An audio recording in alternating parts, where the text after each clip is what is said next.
Bonjour à tous, nous voilà de retour devant nos mandalas particuliers. Et je me suis demandé quel était l'objectif de mes ateliers. Alors, je me suis rendu compte, que ce soit en cours avec mes collègues ou en discutant avec les gens autour de moi, ceux qui avaient fait de l'astrologie comme ceux à qui on avait fait un thème, eh bien que ce mandala restait un grand mystère. Et à force de chercher, de regarder, eh bien j'ai trouvé des informations incroyablement pertinentes juste dans ce dessin et j'ai envie de partager ça avec vous. Voici 4 mandalas particuliers. Noël est né le 24 décembre 2022 et j'ai imaginé 4 heures possibles de naissance. 4 heures particulières, on va le voir tout à l'heure. À 1h13 du matin, à 9h09 le matin, à 13h13 l'après-midi et à 17h20. Alors, qu'est-ce qu'on peut voir sur ces mandalas? Et on va s'approcher parce que mon dessin est tout petit. Eh bien, au centre, j'ai fait un petit bonhomme, c'est Noël. Car notre astrologie est géocentrique. Ça veut dire qu'on considère qu'il y a une Terre au centre. Alors, j'ai même essayé de dessiner une petite Terre ici pour que vous voyez bien. Nous avons Noël qui habite à Fouesnant et qui est sur la Terre. Eh bien, cette planète Terre est considérée comme fixe. Et c'est donc tout le zodiaque qui va tourner autour d'elle. Ce qui veut dire que le ciel au-dessus de notre petit Noël va tourner en fonction des heures de la journée. Je vous demande maintenant de regarder exclusivement le disque externe. Il est fixe, à la différence du disque du zodiaque qui, on vient de le dire, tourne dans le sens horaire.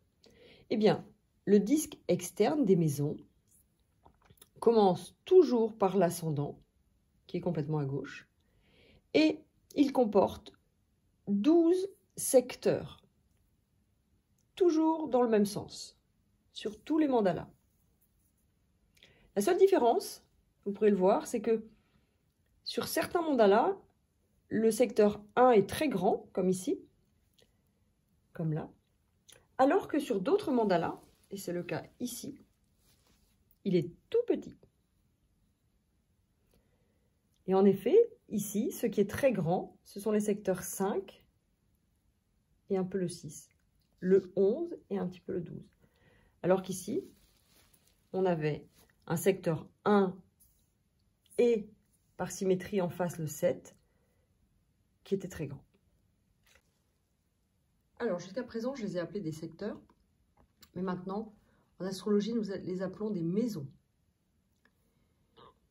Ces maisons, au nombre de 12, correspondent à des champs d'expérience. Ces champs d'expérience sont le premier, la maison de l'affirmation de soi, de la confrontation, de la compétition. La maison 2, la maison des biens, de la sécurité matérielle, du confort. La maison 3, c'est la maison de la communication, de la sociabilité, des apprentissages. La maison 4, c'est la maison de l'enfance, mais aussi de la maternité, de la mémoire familiale. La maison 5, c'est la maison de l'amour, de la créativité, mais aussi de la famille avec les enfants plus grands. Ici, on voit les enfants bébés, et ici, les enfants plus grands. La maison 6, c'est la maison de la gestion, de l'organisation, mais aussi de la santé.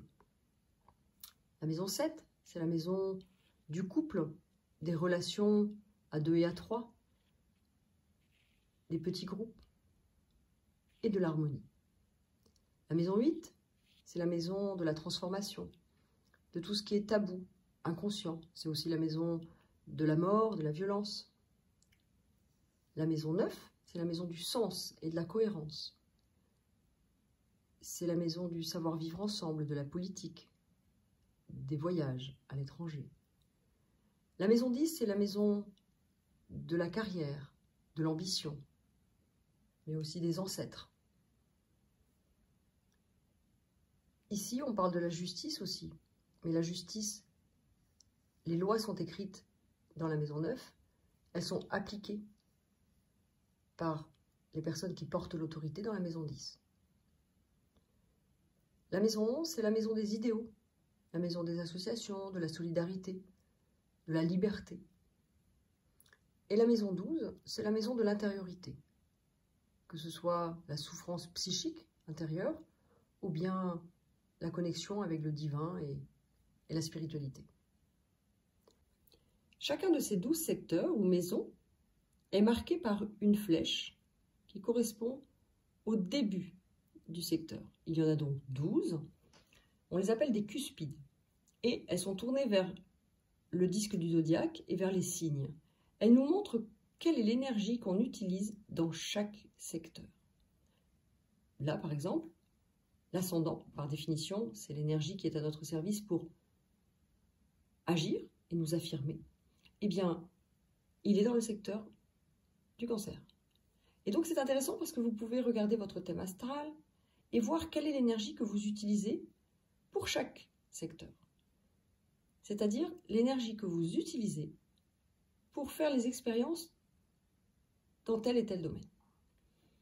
Comment est-ce que vous gérez vos biens et votre confort? Comment est-ce que vous gérez la communication et les apprentissages? Comment est-ce que vous gérez l'enfance, les souvenirs d'enfance, les relations avec la famille? Comment est-ce que vous gérez l'amour, la créativité, la famille? Ça, c'est la famille avec les enfants. Ça, c'est la famille quand on était enfant. Et ça, c'est la famille qu'on crée avec nos enfants. Comment est-ce que vous gérez votre comptabilité, votre santé? Comment est-ce que vous êtes en couple? Ou comment est-ce que vous êtes en colocation? Comment vous vous comportez pour chercher l'harmonie? Ici, comment est-ce que vous gérez les choses secrètes?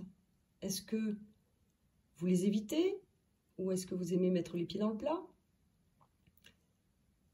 La maison 8, vous vous souvenez, c'est les secrets et les tabous. C'est aussi la violence, c'est aussi la sexualité. Ici, comment est-ce que vous vous positionnez par rapport à la justice? Comment vous vous comportez avec les autres? Comment est-ce que vous vous comportez par rapport à votre travail, par rapport aux ancêtres? Comment vous vous comportez dans le milieu associatif? Est-ce que vous êtes quelqu'un qui peut s'engager? Ici, par exemple, cette personne elle a une énergie bélier pour sa maison 11. Donc, si elle va en association, bah, peut-être qu'on la verra dans les manifestations en train de porter ses pancartes. Alors que si on regarde ici, vous voyez, c'est l'énergie du Capricorne qui va pousser un vent de liberté et de solidarité. Donc ça peut être quelqu'un qui sera en train d'encadrer une manifestation. Et enfin, la maison 12, comment est-ce que vous gérez votre intériorité? Ces 12 cuspides ont la particularité de définir des secteurs, comme je vous l'ai dit tout à l'heure, plus ou moins grands. Et donc vous imaginez que cette personne a un secteur de l'affirmation qui est assez faible par rapport à celui-ci qui a un secteur d'affirmation très grand. Ça veut dire quoi? Ça veut dire que comme les planètes transitent autour de ce disque, eh bien, le Soleil, par exemple, il va passer ici presque 2 mois dans le secteur de l'amour et de la créativité des enfants. Alors que chez cette personne, il va passer à peine 1 mois. Le Soleil va passer presque 2 mois dans le secteur de la gestion, donc de la comptabilité et de la santé. Ici, mais aussi ici.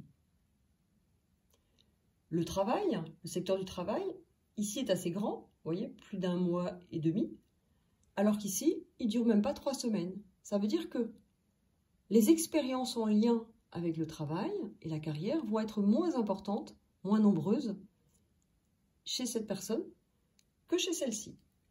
Et c'est comme ça que non seulement notre ascendant change à quelques heures d'écart, on l'avait vu avec les triplés, mais en plus, avec ces secteurs plus ou moins développés, eh bien c'est toutes nos expériences de vie qui vont être différentes.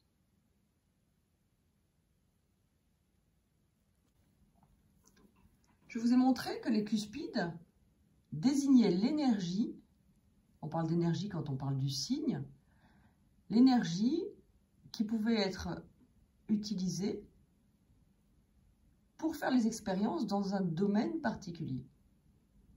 Donc, la cuspide désigne l'énergie utilisée pour les expériences de la maison 3.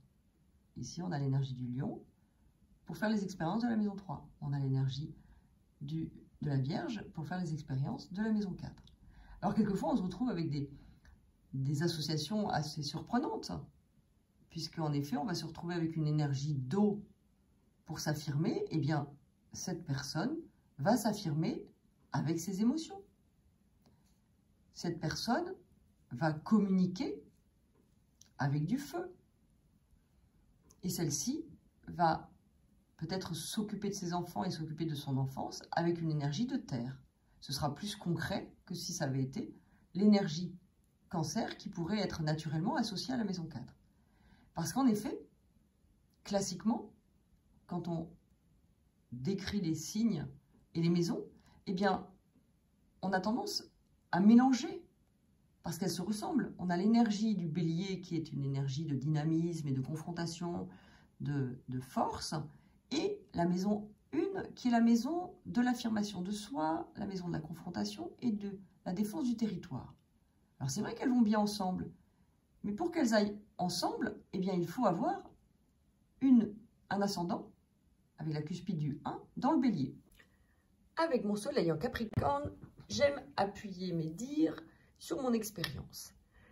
En effet, je ne peux parler que de ce que je maîtrise. Eh bien, regardez, j'ai donc un ascendant en bélier, ce qui fait que j'ai bien l'énergie du bélier pour m'affirmer. J'ai bien l'énergie du taureau pour m'occuper de mes biens. J'ai bien l'énergie du gémeaux pour communiquer. Et celle du cancer pour m'occuper de l'enfance. Alors ici, ça commence à décaler un petit peu, parce qu'en effet, il y a une asymétrie des secteurs. Mais globalement, vous voyez, il y a juste une ici qui est décalée, et après on retombe. J'ai la maison 7 qui profite bien de l'énergie de la balance, qui est l'énergie la plus adaptée pour ce champ d'expérience. Alors ça veut dire quoi? Ça veut dire que, en effet, probablement, ça donne à toutes les personnes qui ont cette adéquation entre le signe et la maison, une certaine facilité à vivre les expériences. Les gens qui me connaissent vous diront que je n'ai aucun mal à m'affirmer, je n'ai aucun mal à acheter des maisons et à être en sécurité matérielle, je n'ai aucun mal à communiquer, ni à m'occuper de mes enfants. Peut-être un petit peu plus dans la maison 5, en effet, et on voit bien pourquoi, puisque je suis décalée, elle est avec un signe d'affectivité plutôt qu'un signe de feu. Par contre, il y a d'autres choses qu'on voit sur ce thème.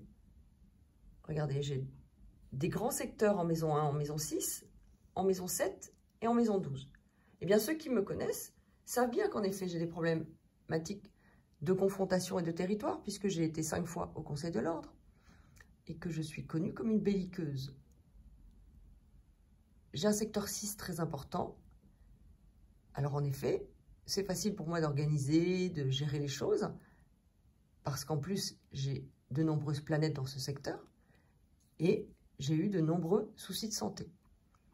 J'ai un secteur 7 qui est très important, et en effet, bien que je vois le couple comme un espace d'harmonie, eh bien, j'ai Mars dans ma maison 7, et je peux vous dire que mes couples ne sont pas les plus harmonieux. Ici, le secteur 12, qui est le secteur de la spiritualité, très développé aussi, et ceux qui me connaissent savent aussi à quel point c'est un secteur important dans ma vie. Alors, comme vous le voyez, sur ce mandala, on a beaucoup de choses qui parlent de nous. Et j'espère que vous allez pouvoir prendre votre mandala pour voir ce qui est développé comme secteur d'expérience et voir si ça vous parle. Voir où sont placées vos planètes. Et vous voyez, dernière chose que je ne vous ai pas expliqué encore, mais un champ d'expérience petit, comme chez moi la maison 10, comme il a des planètes, maison 10 et maison 11 ont des planètes importantes, eh bien c'est un champ d'expérience qui est beaucoup travaillé. Bien qu'étant en adéquation, puisque j'ai l'énergie du Capricorne pour mon travail et ma carrière, c'est quand même plutôt sympa, et je n'ai d'ailleurs aucun mal à rebondir à chaque fois que j'ai des rebondissements dans cette carrière. Mais par contre, je suis très souvent en train de travailler sur ce sujet, car à chaque fois que les planètes passent au-dessus de mon soleil et de ma lune, eh bien, de ma lune et de mon soleil, eh bien, ça vient me déstabiliser. Voilà, 2 façons de travailler sur soi, la largeur des secteurs, qui nous fait travailler longtemps, et la présence des planètes dans certains secteurs. Comme vous le voyez, moi je souffle entre le mois d'avril et le mois de septembre, c'est plutôt sympa. Voilà, j'espère que ça vous a parlé, que ça vous a plu, et on se retrouve la semaine prochaine. À bientôt!